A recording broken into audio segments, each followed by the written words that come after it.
สบายดีพี่น้องสบายดีเวิร์ดสุขุสุกคนวันนี้ก็พอกันคือเก่าเนาะบนว่าบรรยากาศวันนี้ก็แจ่มใสพี่น้อง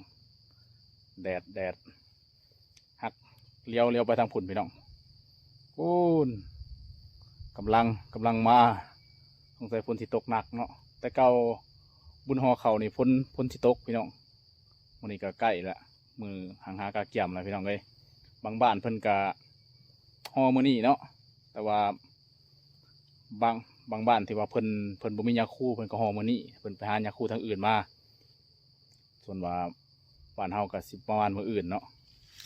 ตอนนี้ก็เข้าป่าพี่น้องมาพอแล้วอยากให้พี่น้องเบิ่งก่อนพี่น้องเบิ่งก่อนได้แหละนี่พี่น้องเห็ดปวกเดี๋ยวเบิ่งมาส้มกันพี่น้องเลยว่าเห็ดปวกมื้อนี้สิใหญ่สันใดส่วนเห็ดปวกที่เห็นนั่นก็สิแม่นเห็ดปวกข้าวเจ้าพี่น้องปวกที่เฮาเห็นพี่น้องกึบเดี๋ยวลงมือก่อนเพราะว่าคือฝนกำลังมาเสียงฟ้ากำลังดังพี่น้องยันปบเมื่อพอทันเนาะส่วนมันอีกบางบ้านเพิ่นก็ห่อเข่าเนาะบางบ้านที่ว่าเพิ่นบ่มียาคูมียาคูอยู่วัดเพิ่นก็ไปม่นยาคูทางอื่นมาเพิ่นก็เฮ็ดก้อนหมูส่วนแบบปกติบ้านเฮาก็มื้ออื่นพุ่นละหากาเกียมโอ้ดอกเห็ดก็ได้งามดีพี่น้องมันอีกมาเลาะหาเห็ดปวกอ่ะนะปวกธรรมดาอะไรแต่บ่พอเห็ดปวกธรรมดามาพอเห็ดปวกแบบบ่ธรรมดาเลยจักหน่อยแหนพี่น้องมาพอเห็ดปวกข้าวเจ้าพี่น้องเฮากับปีนี้เฮาก็ยังบ่ทันได้เก็บเห็ดปวกข้าวเจ้าได้นี่เฮาก็ได้เก็บมื้อนี้เนาะเก็บมื้อนี้ว่าหมูสียังไงเนี่ยจักหน่อยกับผู้อื่นเขาเก็บกับหมูใหญ่อลีพี่น้องแต่ว่าเฮาเลยกับบ่มีบุญวาสนาที่นะพอหมูใหญ่สำเขาดอกพอได้ซ้ำนี่เนาะอร่อยบรรยากาศก็ฮอนอบอ้าวพี่น้องจากยังเอาฝนสิตกนี่แหละเพราะว่าช่วงนี้ก็เป็นช่วงฤดูฝนช่วงพายุเข่าเนาะแต่มันเป็นปกติพี่น้องห่อเข่าปีได้พ้นมาห้ามมาไล่เติบแหละต้องได้ลงตรงลงลีเลยเนาะฝนตกมาเอาปลาเขาตรงก็ได้ใส่ห่อเข่ามีกระทางไปน้ำแล้วนี่ปลาเท่านี้โอ้หอยเหลือหน่อยพี่น้อง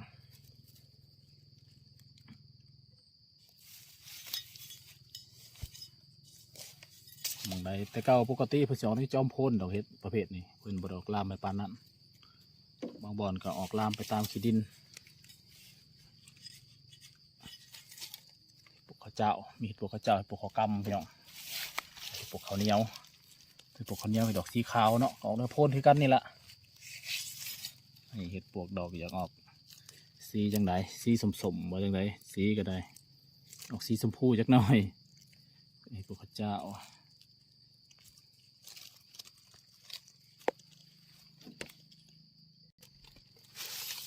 ส่วนสารที่ออกเลยก็มีต้นหญ้าประเภทหนึ่งเนาะซ้อพี่น้องต้นหญ้าประเภทหนึ่งนี่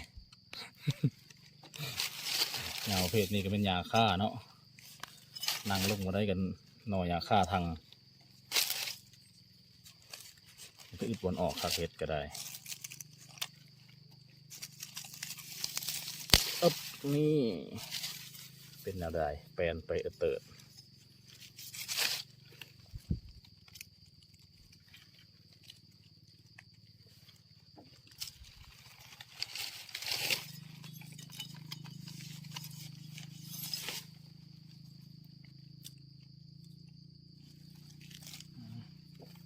คนมาเผาเห็ดเพิ่นกระสิไปเลยพี่น้องนี่หอยเรือ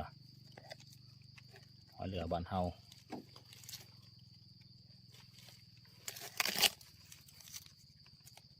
โอเคจากเปื่อยเนาะเอาก่อนหอยเรือนี่ก็ได้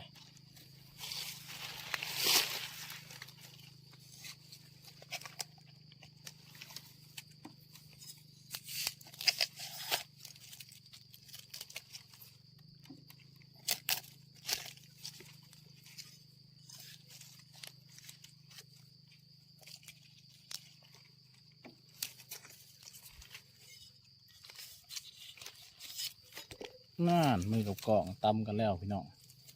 ทานทีจากกีด มันมีค้อนใหม่เดขึ้นมาหักเอาดอกนี่เปื่อยเนาะจังใดคือสิเบิร์ดพี่น้องคือสิเบิร์ดแล้วแหละเดี๋ยวสิเลาะหาเติมอีกเดี๋ยวเพิ่นลามออกไปไกลๆเนาะเอากระดอกเห็ดเพิ่นก็บ่อยากเห็นปานใดดอกอยากออกสีจังแหละสีชมพูส่วนว่าเราหาเห็ดมันนี่ก็ซ้ำพี่น้องเห็นนั่นแหละบ่มานปานใดพี่น้องว่าไปเราหาเห็ดปวกแบบเห็ดปวกธรรมดาเนาะแต่ทำบ่พอเห็ดปวกข้าวเจ้านี่มันบรรยากาศยามแรงพี่น้องเอ้ยมาแต่เข้าป่าพี่น้องเบิ่งเขาในหน้าพระคอมประมาณนี้พี่น้องเขาหน้าหยอดนี่ซ้ำพี่น้องเห็นนี่แหละงามอยู่พี่น้องเอ้ยงามทั้งเอ้ยทั้งน้องเพิ่นหญ้าก็ขึ้นมาแบบสม่ำเสมอเลยหญ้าแบบไข่เขียดนะพี่น้องเอ้ยส่วนลายชิ้นนี้แต่หญ้าประเภทนี้เนาะเทดอกเพิ่นขึ้นมาแล้วมันกลายภูเขา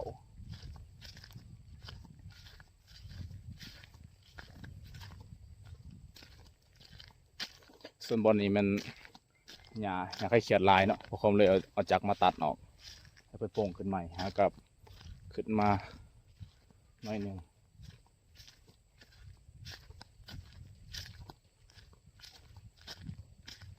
คือไปเลาะเขาเดียวพี่น้องตะเวนอยากตกเลยค่ำเติบเลยตะอีว่าพอพ้นนะโอ้ยลิงกับพันกันเลยพอพ้นที่โต๊ะแล้วเห็นท้องฟ้าดังขึ้นข้างแล้วหับมาหายไปผักหัวเขานี่สิมันหนาใหญ่ลำพอเลี้ยงควาย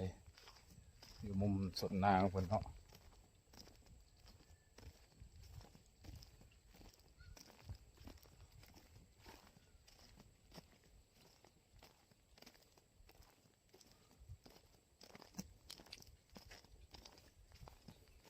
เบิดบอลหาไปเอาไปไว้เลาะยังแต่ทา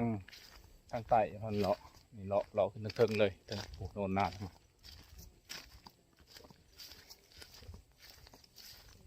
ไปข้าวเดียวเนาะตะเวนกับคำแล้วเอาหัวกันเอาสวนทางลัดเมื่อ